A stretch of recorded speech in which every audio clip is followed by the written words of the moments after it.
नमस्कार छात्रों, आज मैं आपको कक्षा 10वीं विषय हिंदी, इस विषय हिंदी में दूसरा जो पाठ है उसका नाम है लक्ष्मी और इसके रचनाकार है गुरबचन सिंह। और ये जो पाठ है यह विधा का प्रकार है, इसका नाम है संवादात्मक कहानी। पिछले दशक में मैंने इस पाठ का जो प्रकट वाचन किया था, जैसे उस दिन लड़की ने 23 में आकर से लेकर आदि के देने के लिए कुछ पैसे जुटा लेता था तक मैंने प्रकट वाचन किया। आज मैं आपको यहाँ पन्ना नंबर 4 पर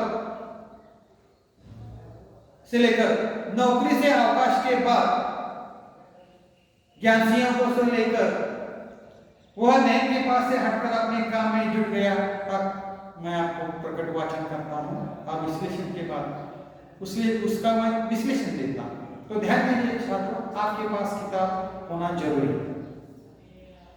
देखो, नौकरी से अवकाश के बाद ज्ञान सिंह को कंपनी का वह मकान खाली करना पड़ता है। जब नौकरी समाप्त हो जाती है तो मकान, सरकार का जो मकान है और कंपनी का जो मकान है वो खाली करना पड़ता है। समस्या थी तो लक्ष्मी की, वह लक्ष्मी को किसी भी हालत में बेच नहीं सकता था। और एक समस्या निर्माण हो गई, कौन सी? उसके पास लक्ष्मी नाम की जो गाय है वो अब क्या करना, उसका क्या करना चाहिए, इसके बारे में उसके मन में विचार आ जाता है। उसे अपने साथ ले जाना भी संभव नहीं था। जब अवकाश में 10-15 दिन ही रह गए तो करामत अली से कहा, मियाँ अगर लक्ष्मी को तुम्हें सौंप दो तो क्या तुम उसे स्वीकार करोगे? दूसरा जो प्रमुख पात्र है उसका नाम क्या है? मियाँ करामत अली। मियाँ करामत अली ने कहा था, नेकी और कुछ भला इससे बड़ी खुश नसीबी मेरे लिए और क्या हो सकती है। उसे बहुत आनंद हो जाता है क्योंकि वो जो लक्ष्मी है, लक्ष्मी नाम की जो गाय है, उसे पालन पोषण के लिए मिलती है। करामत अली पिछले 1 वर्ष से उस गाय की सेवा करता चला आ रहा था। गाय की देखभाल में कोई कसर नहीं छोड़ रखी थी। देखो, उसने उस गाय की सेवा करने के लिए कुछ कसर भी नहीं छोड़ी थी। करामत अली को लक्ष्मी की पीठ पर रोगन लगाने के बाद भी इम्तिनान नहीं हुआ और उसके सिर पर हाथ फेरता रहा।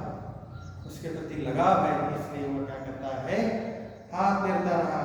लक्ष्मी स्थिर खड़ी उसकी और जिज्ञासा पूर्ण दृष्टि से देखती रही। करामत अली को लगा जैसे लक्ष्मी कहना चाहती हो, यदि मैं तुम्हारे काम की नहीं हूं तो मुझे आजाद कर दो।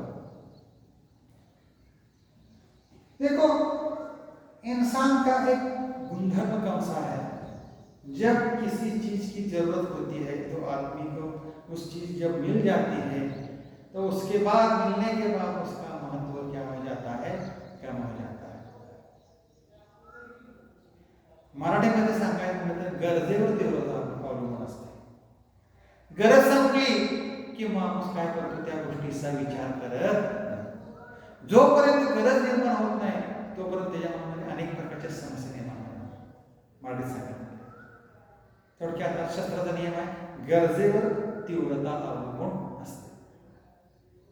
देखो क्या कहते हैं, यदि मैं तुम्हारे काम में नहीं हूं तो मुझे आजाद कर दो, मैं यह घर छोड़कर कहीं चली जाऊंगी। लक्ष्मी कहती। करामत अली ड्यूटी पर जाने की तैयारी में था, तभी रमजानी बोली, रहमान के अब्बा, अगर लक्ष्मी दूध नहीं देगी तो हम इसका क्या करेंगे? क्या खूट से बांधकर हम इसे खिलाते पिलाते रहेंगे? जानवर है, बंदा है, तो इसे खिलाना पिला तो ये पड़ेगा ही। जानते हो इस महंगाई के जमाने में सिर्फ सादा चारा देने में ही 300-350 महीने का खर्चा है।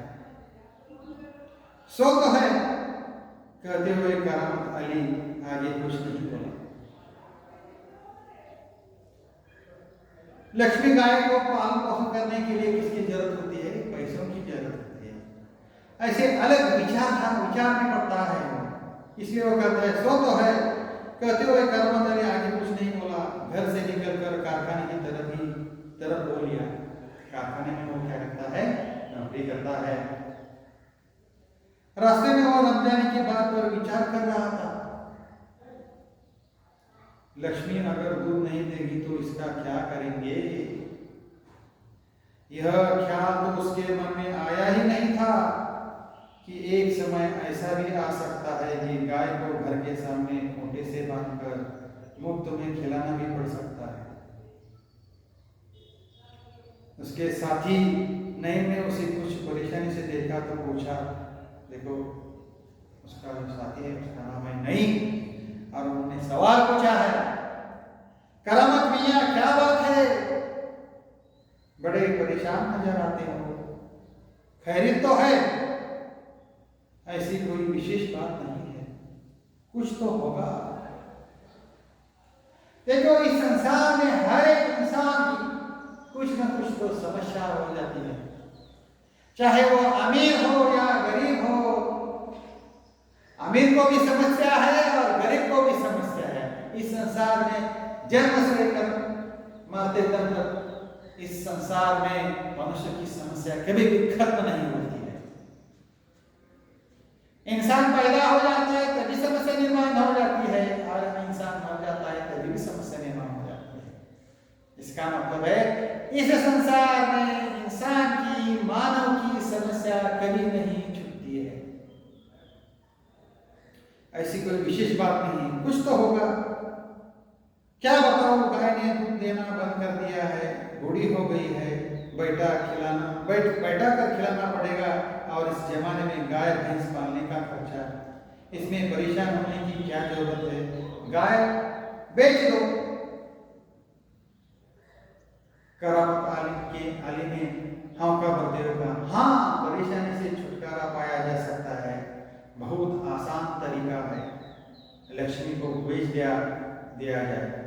वह नहीम के पास हटकर अपने काम में जुट गया। और यहाँ तक मैंने इस पाठ का प्रकट वाचन किया है। इसके बाद अगले दासिका में मैंने उसके आगे जो प्रकट वाचन का जो भाग है उसका प्रकट वाचन मैं करूँगा। आप यहाँ तक आप क्या कर सकते हैं, प्रकट वाचन करके इस पाठ में आए हुए जो प्रश्न है उस प्रश्न का उत्तर आप काफी में लिख सकते हैं। और यहाँ मैं ठहरता हूँ। धन्यवाद।